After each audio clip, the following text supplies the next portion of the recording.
प्रिय दोस्तों, मेरी तरफ से आपको नमस्कार।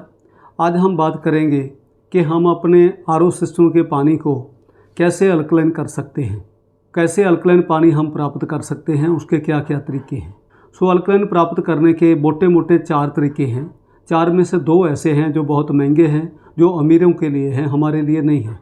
तो 2 ऐसे हैं जो हमारे लिए हैं, हम कर सकते हैं। मैं पहले तरीके की बात करूँगा। सबसे पहला तरीका है कि अपने घर में आयोनाइज़र मशीन लगा लें। आयोनाइज़र मशीन जो है वो 2.5 लाख से लेकर 5 लाख तक उसकी कीमत होती है। अगर आप अपने घर में लगा लोगे तो आपका जो पानी है वो अल्कलाइन हो जाएगा। मगर पानी के लिए 3 लाख 5 लाख रुपया लगाने वाले लोग ज़्यादा नहीं होते हैं। ये बहुत महंगी है और ये अमीर लोगों का काम है, फिल्म स्टारों का काम है या क्रिकेट स्टारों का काम है, वो इस मशीन को लगाते हैं। दूसरा तरीका है कि हम अल्कलाइन पानी की बोतल ख़रीद कर पी लें। तो ये जो बोतल है ये मिनरल की है, इसकी जो MRP है वो 180 रुपये में जो मिलती है। तो किसी और कंपनी भी आप लोगे तो ये 150 रुपये से लेकर 500 रुपये तक बोतल मिलेगी। कभी कभी तो पी जा सकती है या किसी बीमार आदमी को पिलाई जा सकती है। अगर आप अपने पूरे परिवार को पिलाना चाहें तो घर में दिन में कम से कम 10 बोतल लग जाएगी, और 10 बोतल का मतलब है 2000 रुपया, 1500 रुपये का खर्चा। पानी के ऊपर 1500 रुपये का खर्चा एक दिन में कौन कर सकता है? 2000 का खर्चा कौन कर सकता है? ये हमारे बस की बात नहीं है, आम लोगों के बस की बात नहीं है।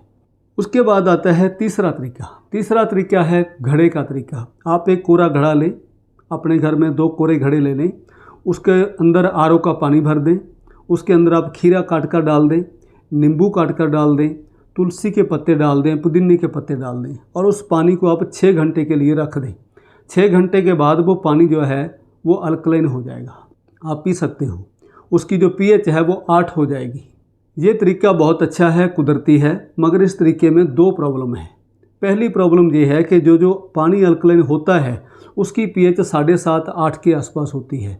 अगर तो आपके खाने में ज़्यादा पार्ट अल्कलाइन है तब तो वो पानी आपके लिए बहुत अच्छा है। अगर आप एसिडिक फूड ज़्यादा खाते हो तो आपको पानी चाहिए 9 pH का। 9 pH का पानी नींबू डालकर या खीरे डालकर नहीं बनाया जा सकता। दूसरी प्रॉब्लम जो इसमें आती है, हम लोगों ने इसको बहुत घरों में शुरू करवाया था। बहुत लोगों ने हमको कहा कि हम इस पानी को पिएंगे, आपने बहुत अच्छा तरीका बताया, मगर 5-6 दिन के बाद हमने देखा कि वो उसको तरीके को छोड़ गए। क्यों छोड़ गए? क्योंकि उसके ऊपर मेहनत बहुत है। पहले आप RO में से पानी का घड़ा भरोगे, एक घड़े में 2 RO की टंकियाँ डल जाती हैं, तो 4 RO की टंकियाँ चाहिए पानी की, तो 2 घंटे तो पानी भरने में लग जाएंगे। उसके बाद आप खीरा, नींबू, तुलसी, पुदीना वो डालोगे, उसके बाद आप 6 घंटे वेट करोगे। तो थोड़े दिनों के बाद लोगों ने ये कहना शुरू कर दिया कि हमारा तो पूरा दिन पानी बनाने में गुजर जाता है, तो हम ये नहीं कर सकते, तो वो छोड़ जाते हैं। तरीका अच्छा है, अगर आप कर सकते हो, अगर आप फ्री हो तो करना चाहिए। अगर आप वो नहीं कर सकते, आपके पास इतना टाइम नहीं है। और दूसरी बात मैं ये भी कहना चाहूँगा कि जो घड़े का तरीका है, हमें लगता है ये हमारे घर का तरीका है, ये फ्री है। फ्री नहीं है। अगर आप उसमें टोटल खर्चा निकालोगे, एक जो घड़ा है वो 15 दिन के लिए कोरा रहता है, नया रहता है। 15 दिन के बाद उसके जो मसाम होते हैं, जो उसके पोर्स होते हैं, वो बंद हो जाते हैं और पानी अल्कलाइन होना बंद हो जाता है। 15 दिन के बाद आपको दोनों घड़े चेंज करने पड़ेंगे, और साथ में नींबू का, खीरे का और चीज़ों का जो खर्चा मिलाकर एक दिन का खर्चा कम से कम 60-70 रुपीज़ होता है। अगर आप ये नहीं करना चाहते तो उसके आगे का तरीका है बायोसेरेमिक्स का।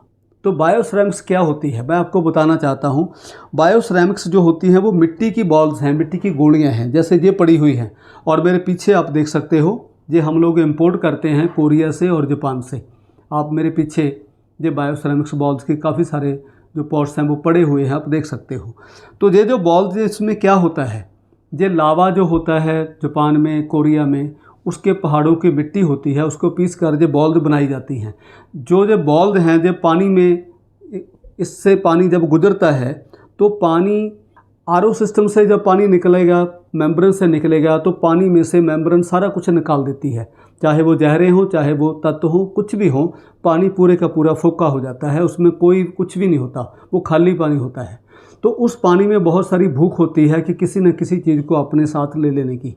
तो जब वो पानी इन बॉल्स को टच करता है तो इनमें जो मिनरल्स होते हैं, sodium, calcium, potassium, magnesium, copper, zinc, vanadium, selenium और जर्मेनियम, ये जो 9 मिनरल्स इनमें होते हैं, तो वो उन मिनरल्स को ऑब्जॉर्व कर लेता है। सो जब पानी मिनरल को ऑब्जॉर्व कर लेता है तो पानी के ऊपर नेगेटिव चार्ज आ जाता है, तो पानी अल्कलाइन हो जाता है। तो उस पानी जो आरओ ने पानी को फोका किया था, खाली किया था, तेजाबी किया था, तो वही पानी अल्कलाइन भी हो जाता है, उसमें मिनरल्स भी आ जाते हैं, उसकी जो ORP है वो नेगेटिव हो जाती है, वो पानी एंटीऑक्सीडेंट हो जाता है। तो अब ये जो 2 गिलास मेरे पास पड़े हुए हैं, मैं आपको इसके ऊपर तजर्बा करके दिखाता हूँ। सो मैं 1 गिलास के अंदर ये जो हमारी pH सोल्यूशन है वो डाल रहा हूँ। pH सोल्यूशन इसमें डालता हूँ तो इसका पानी जो है वो पीला हो गया। सो इसका पानी जो है येलो है, तो इसका मतलब ये पानी एसिडिक है। दूसरे गिलास में मैं डाल रहा हूँ ORP सोल्यूशन। ORP सोल्यूशन को डालता हूँ तो मैंने इसमें के अंदर 10 ड्रॉप डाल दिए, मगर इसका कोई भी कलर चेंज नहीं हुआ। आप देखो, इसका कोई कलर चेंज नहीं हुआ। अगर ये कलर चेंज हो जाता, ये पिंक हो जाता, तो इसका मतलब इसकी ORP नेगेटिव होती, मगर ये चेंज नहीं हुआ तो इसकी ORP पॉजिटिव है। इसका जो कलर आया है वो येलो आया है, तो इसका मतलब ये एसिडिक है। अगर ये ब्लू हो जाता, जब बैंगनी हो जाता, तो ये पानी अल्कलाइन होता। तो मैं अब इन दोनों पानी के गिलासों में आपको डालकर दिखाता हूँ ये बॉल्स, जो बायोसेरेमिक बॉल्स हैं। तो मैंने दोनों में डाली, थोड़ी थोड़ी मैं इसको भी डाल रहा हूँ।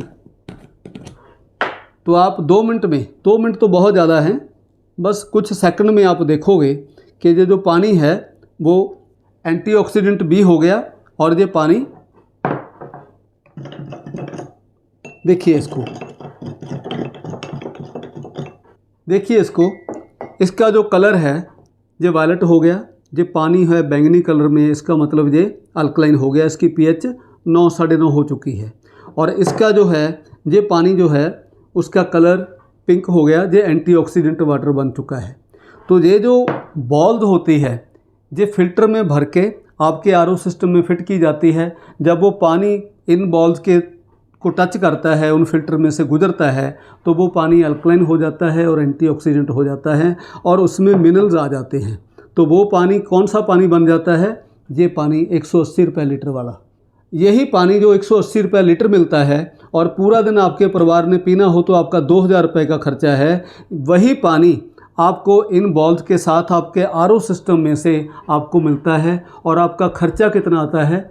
एक दिन का 20 रुपये से भी कम। पूरे परिवार को अल्कलाइन पानी, मिनरल वाटर, एंटीऑक्सीडेंट वाटर, वो भी सिर्फ 20 रुपये से कम। इतनी कम कीमत पर हम ये मिलता है। और दूसरी बात, ये बॉल्स को आप चेक कर सकते हो, हमारे जो फ़िल्टर हैं वो सारे खुलते हैं, आप उसको खोल कर चेक कीजिए। वो जो बॉल्स उसके अंदर हैं वो पूरी तरह से नेचुरल हैं, उसमें कोई केमिकल नहीं है। अगर आप उसको चबा कर देखोगे तो उसका जो टेस्ट है वो मिट्टी का टेस्ट आएगा। ना वो खट्टी होती हैं, ना वो कड़वी होती हैं, ना वो मीठी होती हैं, तो ना ही वो नमकीन होती हैं। उसका कोई भी केमिकल का टेस्ट नहीं होता, आप खुद उसको चेक कर सकते हो। सो ये था पानी को अल्कलाइन करने का चौथा तरीका, जिसको हम बायोसेरेमिक्स बॉल के तरह ही हम इस पानी को अल्कलाइन करते हैं और एंटीऑक्सीडेंट करते हैं। अगर आप भी अपने RO सिस्टम को इतने सस्ते में, सिर्फ 19-20 रुपये के खर्चे में पूरे दिन में अल्कलाइन करना चाहते हो, एंटीऑक्सीडेंट करना चाहते हो, अपने परिवार को कैंसर से बचाना चाहते हो, मोटापे से बचाना चाहते हो, 10 साल अपना बुढ़ापा लीड करना चाहते हो, एसिडिटी की प्रॉब्लम कम करना चाहते हो, अपने परिवार में इन्फेक्शंस को कम करना चाहते हो, और अपनी जो एसिडिटी की प्रॉब्लम है, अगर किसी को एसिड की प्रॉब्लम है, उसको दूर करना चाहते हो, तो जो स्क्रीन पर नंबर चल रहा है उसके ऊपर आप हमें कॉल करें या व्हाट्सअप करें। हम आपको बताएंगे कि हम कैसे आपके RO के तेजाबी और फोके पानी को अमृत बना सकते हैं। सो आज की वीडियो में इतना ही। मेरी तरफ से आपको नमस्कार, फिर मिलेंगे नेक्स्ट वीडियो में।